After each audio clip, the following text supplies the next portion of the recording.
Assalamualaikum warahmatullahi wabarakatuh. Dan selamat sejahtera cikgu ucapkan kepada semua murid-murid cikgu. Macam mana hari ini? Semua sihat? Cikgu harapkan semuanya berada dalam keadaan sihat walafiat dan sentiasa dirahmati oleh Allah Subhanahu Wa Taala. Okey, topik kita pada hari ini ialah self care, iaitu penjagaan diri. Okey, macam mana penjagaan diri ni? Konsep penjagaan diri pun amatlah luas. Okey, self care yang cikgu maksudkan pada hari ini ialah macam mana kita nak menjadikan diri kita ni sebagai seorang yang happy, seorang yang gembira. Jadi, cikgu jelaskan dulu apa maksud self care. Okey, self care ini ialah apa-apa aktiviti yang membuatkan diri antum rasa gembira. Dan aktiviti itu adalah aktiviti yang memberi manfaat kepada diri antum secara khususnya. Okey, dan self care ini juga adalah satu aktiviti yang membolehkan antum rasa relax dan juga antum rasa tenang. Okey, dan self care setiap orang juga adalah amatlah berbeza. Okey, mungkin di antara kawan antum tu self care dia adalah dengan cara dia suka untuk pergi berjalan-jalan, pergi jogging, bersenam, dan ada juga kawan-kawan antum yang suka untuk membaca buku. Okey, dan ada juga yang lain yang mungkin suka memasak. Okey? Wait, I'm kucaring. Kucing. Last kita nak bubuh live. Tapi kena cut lah dulu. Pasal apa nak cut? You lah. Gila-gelegok kita bubuh daun tumbang. I tengok ni, sudah ada chicken. Dan ada juga yang lain yang cikgu dapat tahu, dia self care dia adalah dia suka bermain game. Dan kalau yang Banat, ada juga yang self care dia tu adalah dia suka untuk main makeup. Bella bobdok sikit. Bobdok sikit. Apa-apa jangan terang sangat. Tapi tak nampak terang lah sangat.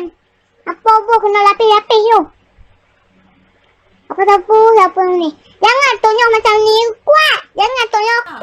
Dan self care setiap orang ni adalah berbeza. Tak semestinya self care kawan antum tu suka memasak bermaksud self care antum juga benda yang sama. Tidak. Self care ni apa-apa aktiviti yang membuatkan kita rasa gembira. Yang mana kita sendiri yang rasa perasaan gembira tu. Dan ada self care orang lain yang mana dia rasa dia mendapat self care yang paling baik adalah apabila dia membuat kebaikan kepada orang lain. Contohnya apabila dia masak, orang lain makan, orang lain gembira, dia rasa gembira. Okey?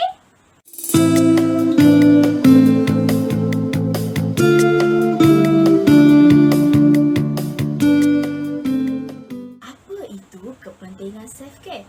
Penting ke self care ini dalam diri kita? Untuk pengetahuan antum, self care ini adalah perkara yang sangat penting untuk kita lakukan. Dan mungkin juga ada ramai yang daripada kita yang mengabaikan perkara-perkara sebegini.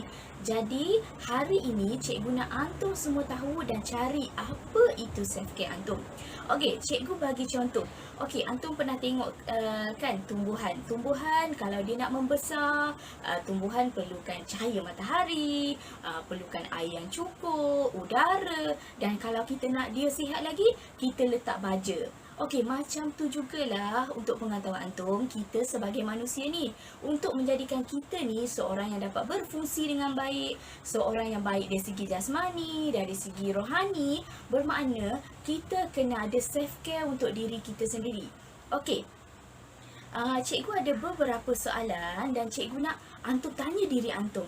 Ada tak dalam soalan-soalan yang cikgu bagi ni yang antum jawab ya?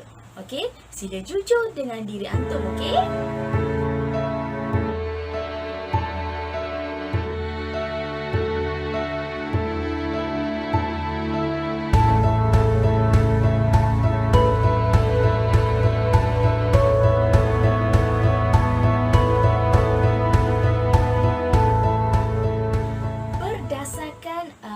Soalan tadi, ada tak yang antum jawab ya?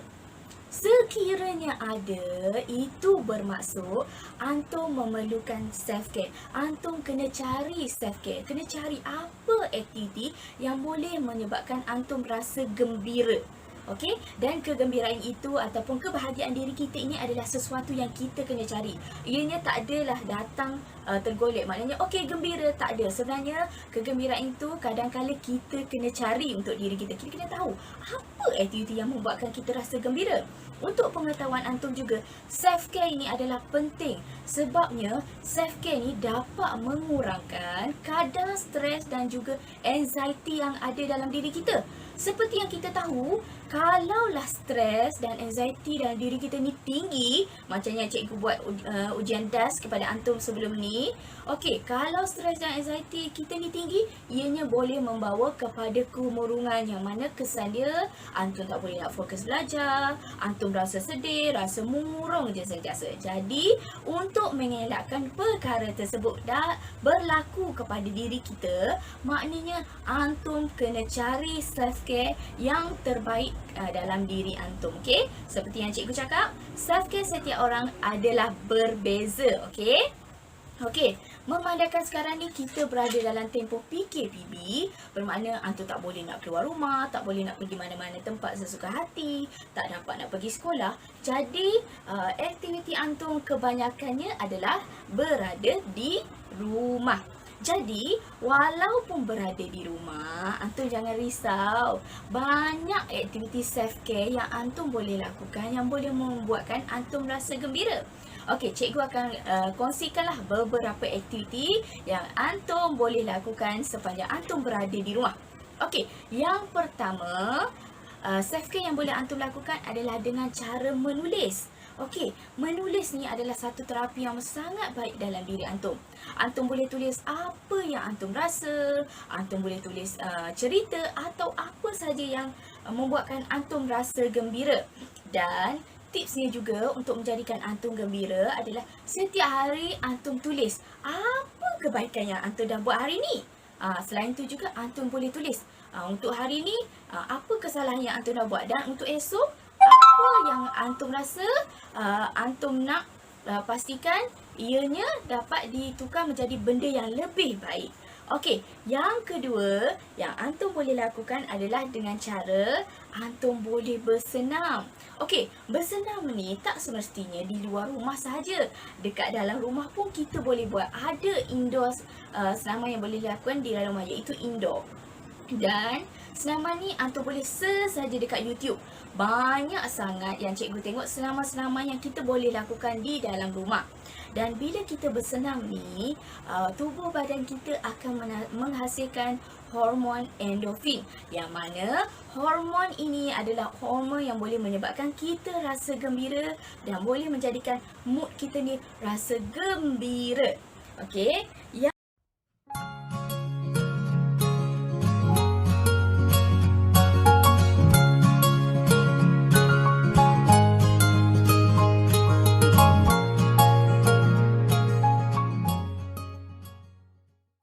ketiga, kalaulah antum ada haiwan peliharaan seperti kucing, hamster, ada ikan, okey, antum boleh bercakap dengan haiwan kesayangan antum. Mungkinlah antum rasa kata macam, cikgu, haiwan saya mana boleh bercakap? Ya, haiwan memang tak boleh bercakap. Kalau dia boleh bercakap, cikgu pun rasa pelik tu kan.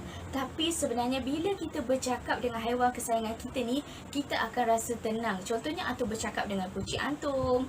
Bukanlah antum sentiasa bercakap dengan dia, bukan. Maknanya ada masa-masa tertentu antum ada masa dengan haiwan antum. Ianya boleh menyebabkan antum rasa gembira, okey? Okey, yang keempat ialah antum boleh menolong ibu bapa untuk melakukan aktiviti-aktiviti di rumah.